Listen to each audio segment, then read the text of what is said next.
Hello বন্ধুরা, তোমরা সবাই কেমন আছো? আশা করি তোমরা সবাই ভালো আছো। আমি পাপিয়া চলে এসেছি তোমাদের সামনে নতুন আরও একটা রেসিপি নিয়ে। আজকে আমি তৈরি করেছি আটার পরোটা।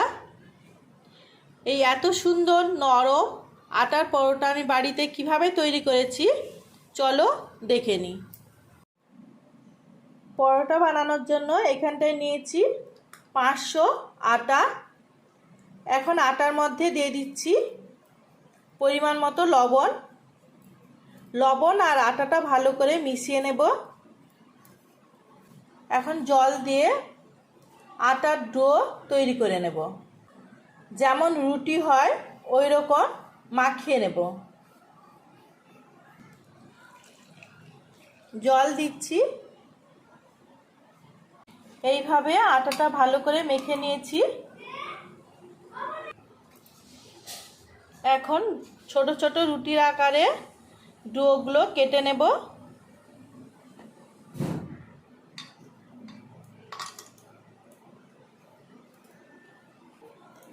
এখন পরোটাটা বেলে নেব।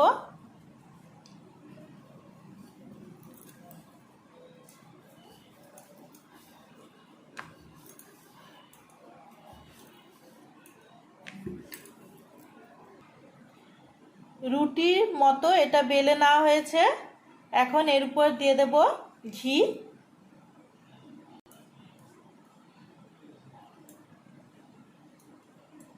ঘিটা চারদিকটা ভালো করে লাগিয়ে নেব।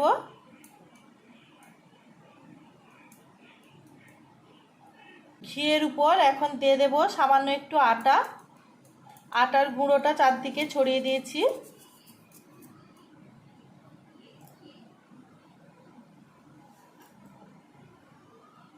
এখন এইভাবে দুটো সাইড থেকে দুদিকটা ভাঁজ করে নিয়ে আবার মধ্যিখানটা এইভাবে ভাঁজ করে নিয়েছি।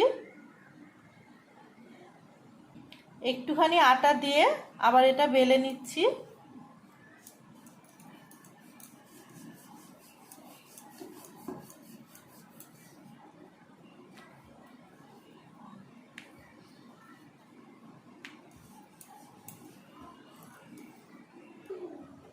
পরোটাটা এইভাবে তৈরি করে নিয়েছি।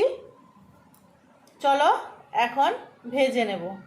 গ্যাসের মধ্যে বসিয়ে দিয়েছি একটা তাওয়াটা গরম হয়ে গেছে। এখন পরোটাটা দিয়ে দিচ্ছি।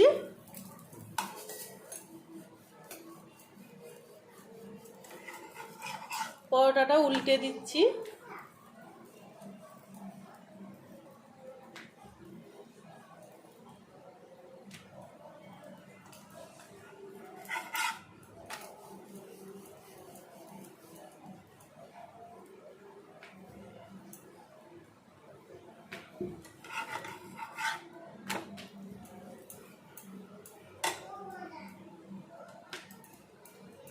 এখন তাওয়ার মধ্যে দিয়ে দিচ্ছি ঘি।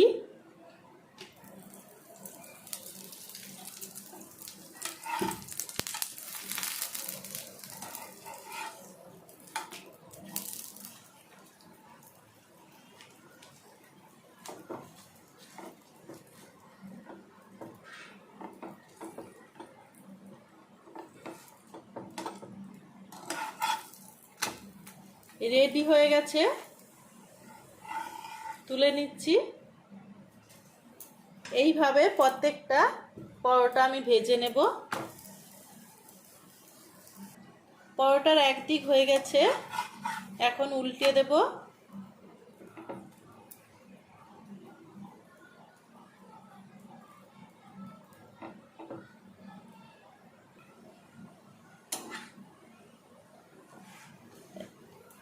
এখন এই পরোটাটা রেডি হয়ে গেছে।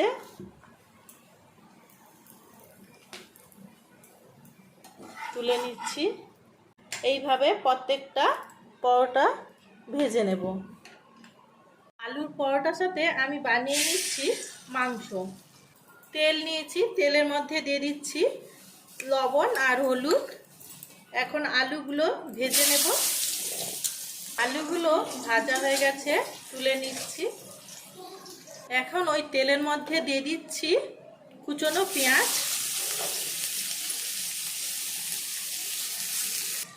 পেঁয়াজের মধ্যে দিয়ে দিচ্ছি এলাচ, লবঙ্গ, ডালচিনি। পেঁয়াজটা এখন ভালো করে ভেজে নিচ্ছি। পেঁয়াজগুলো এইভাবে ভেজে নিয়েছি। এখন ওর মধ্যে দিয়ে দিয়েছি টমেটো, আদা আর রসুন। সমস্ত কিছুর পেস্ট ভালোভাবে কষিয়ে নেব। এখন ওর মধ্যে দিয়ে দিয়েছি লবণ, দিয়ে দিচ্ছি হলুদ,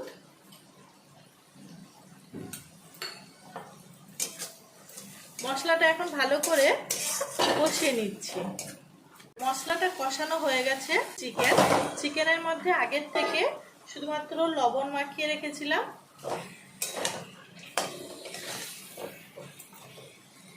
চিকেনটা দেওয়ার পর দিয়ে দেব আলু। ভেজে রাখা আলু দিয়ে দিচ্ছি। এখন চিকেন আর আলু দুটো একসাথে কষিয়ে নেব। মাংসটা কষানো হয়ে গেছে। এখন এর মধ্যে দিয়ে দিচ্ছি জল।